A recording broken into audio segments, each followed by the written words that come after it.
let's do this. Let's go to the chat real quick because we're still waiting on a couple people to join us. But I want to make sure if there's any questions while we have Danny and while we have Joseph that we asked them for you. But let's see here.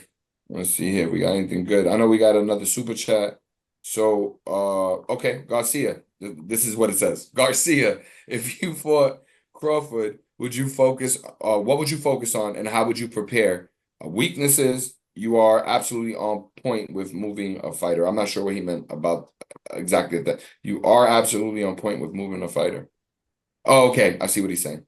He was talking about when we were talking about like fighters and the path that they take. But the question was, if you fought Crawford, what would you focus on and how would you prepare weaknesses? I guess he's asking you like any opportunities you see. Well, me and Crawford actually fought 2 times in the amateurs. A 1-1.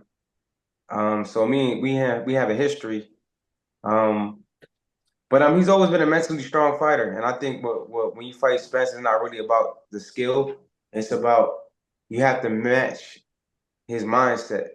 He's net has a he's just locked in. He has a mean, like when he's in that ring, he's mean. So you got to kind of match his mindset, and you got to be there. You got to believe in yourself 100%, and that's all it comes down to. When you're at that level, when you're at that top level, everybody can fight. It's all about who really believes is the better man that night. And that's the person who always wins, is the person who believes they can win. And that's all it comes down to. It's not really about the skill because everybody at that level can fight. It's Yeah. all about who just believes in himself the most and who's more spiritually there. That's it. What do you think about amateur history playing into the pros? Like, does it have an impact? Is it Absolutely. different? Absolutely. It means a lot. And I always bring this up. Devin Haney and Ryan Garcia. Why was Ryan so confident? Because he already fought him for free and he beat him. He already knew he could beat him.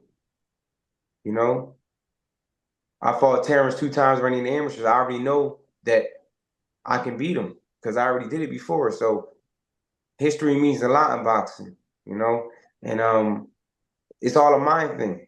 If you already fought somebody, you can beat them. Doesn't matter what level. Yeah, no, it's very interesting because I have a question I want once we get some of the other guys on here. I wanted to get because listen, y'all all have obviously y'all are professionals, y'all have amateur backgrounds. I wanted to get y'all thoughts on this Tank Lamont because they have that similar thing, right? They've got amateur history. So a lot of people are doubting Lamont. They don't think maybe it was the right pick for Tank, but like you just said, that history could play a factor. Joe, just to kind of get you in on this real quick, what do you think about that? Do you think Tank has a better shot than people or excuse me, Lamar has a better shot than people are giving him, and his amateur history will help him win this fight potentially?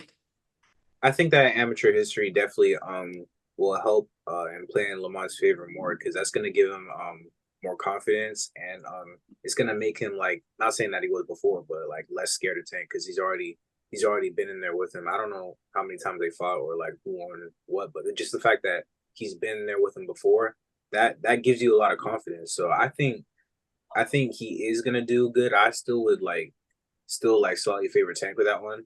But I think it should be like a really good fight leading up to like the middle to later rounds. Yeah, yeah. Just to answer your question, they fought once. They fought once for sure.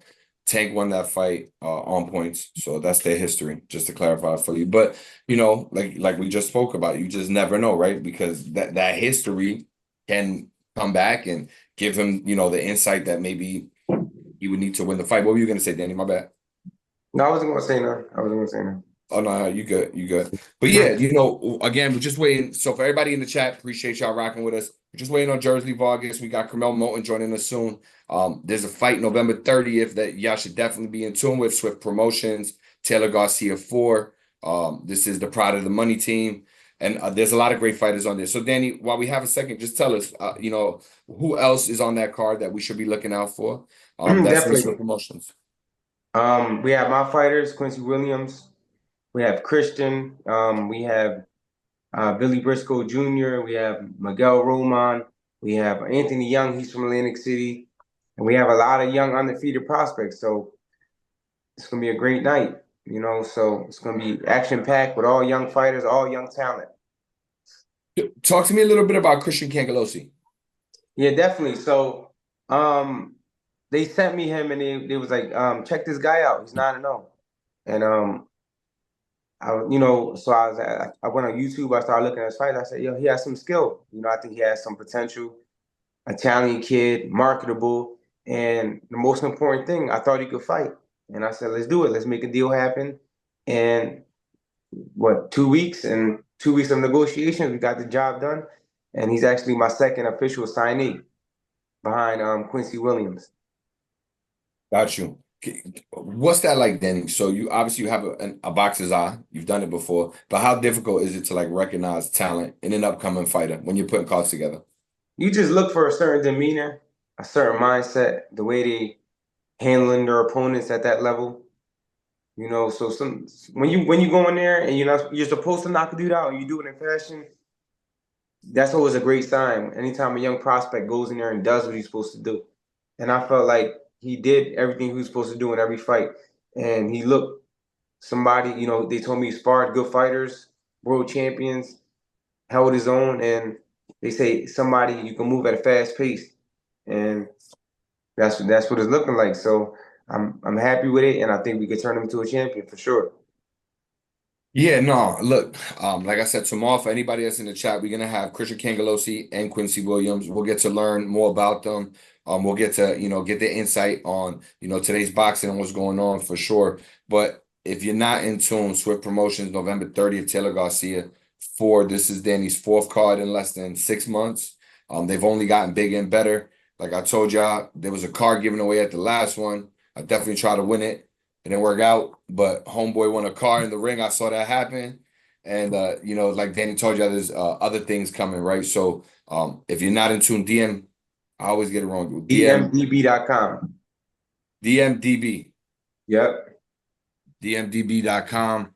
It's definitely gonna put you in the right direction. Make sure you're on to that. That's how they enter the raffle, right? And do they have to be at the fight again for this one? So yeah, so this time we're gonna give out some cards, but they're gonna give out half of the cards on the website. So you have to go on the website, make a profile, and then submit a video. And then at the fight, I'm gonna do the same thing I did at the last fight, where you get a ticket, we'll put it in the bag, and then I'll pick out whoever wins, and it's one lucky winner. There you go. There you go. So look, again, thank y'all for rocking with me in the chat. If y'all got some questions, you're not gonna get Danny Garcia, Joseph Brown, Jursly Vargas, and Curmel Moton every single day. So definitely come in the chat. We got more than enough people in here. If y'all wanna, there we go. If you want to post a question, let me know. Let's see here. Yeah. So, Joe, just a question in chat from one of our followers, Martin Brown. He says, Bozy Ennis. I guess he's assuming this. You can confirm this though. He's saying Bozy Ennis will be Joseph's coach for his next fight. Is that accurate, Joseph? He's cornering Yeah. you in your next fight. Okay, great. How does Joseph feel sparring with Boots and having Bozy coaching him now? Yeah, it's been amazing training with Bozy, and then same thing with Boots. I personally think Boots is like the best in the world right now. On a pound for pound list too. I think like he's super super super underrated, and you'd have to actually just like watch him in person and train, or like to actually like understand that. But yeah, I got to spar with him a few times. I sparred with him like I think it was last week. Yeah, I sparred with him last week. He's looking super sharp. Yeah, and it's been a blessing. I've learned a lot from him. And same thing with Bozy. I've been able to pick up so many just different new things from just for working with him. So yeah, it's gonna be great. Tell me this. So we were just talking about Bud Crawford for a little bit. Obviously, you have history of Boots.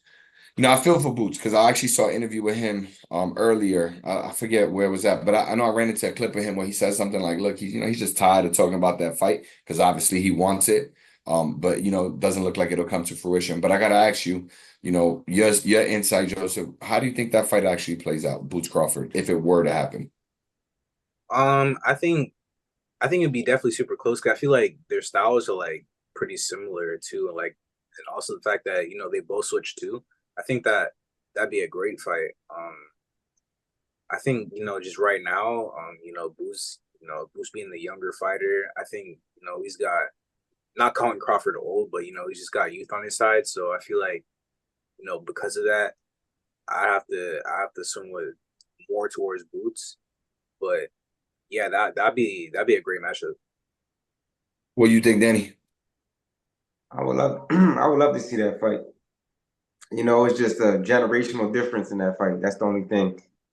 You know, Crawford feels like he's dominated the last 10 years, and that's just political at this point. That's why that fight's not happening. But that fight will be, I think that fight will live up to the how the Crawford and Spence fight was supposed to live up to, like a war. I think that fight will be a grueling war. Two vicious fighters, youth versus experience, but Crawford is still undefeated, never really took a lot of punishment, and Boots wants the world. So anytime you got those two type of guys, that it's gonna be a clash of the Titans. Not facts, facts. You know, it's crazy because, you know, obviously before I asked y'all, you know, 154, who beats Crawford, right? I didn't say Boots because he's not at 154, he's at 147. I think that would be a dope fight personally myself, but like you just said, probably not gonna happen. But would that or is that the toughest fight for Crawford out there? Obviously, Canelo would be the toughest fight because it's two divisions up. But in and around there, I mean, is Boots or a guy like Jermell who's slick, you know, he's got a punch, knows he's got good IQ, but he's had a long layoff. Like, what's the best fight that we could possibly see Button, if not Canelo, which is what he wants? Should he just take the Boots fight? Should he fight Jamel? I don't know. It's a lot of good fights out there.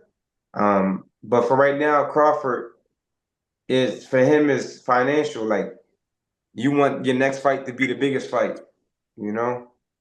For him, you know, he feels like he's unified, but he's a four division world champion, two-time unified. So he's looking for the biggest money fights possible, you know? And whatever makes at his age, you know, late 30s, was 36, 37, he's looking for the biggest fights. And that's what he should be looking for because he earned it.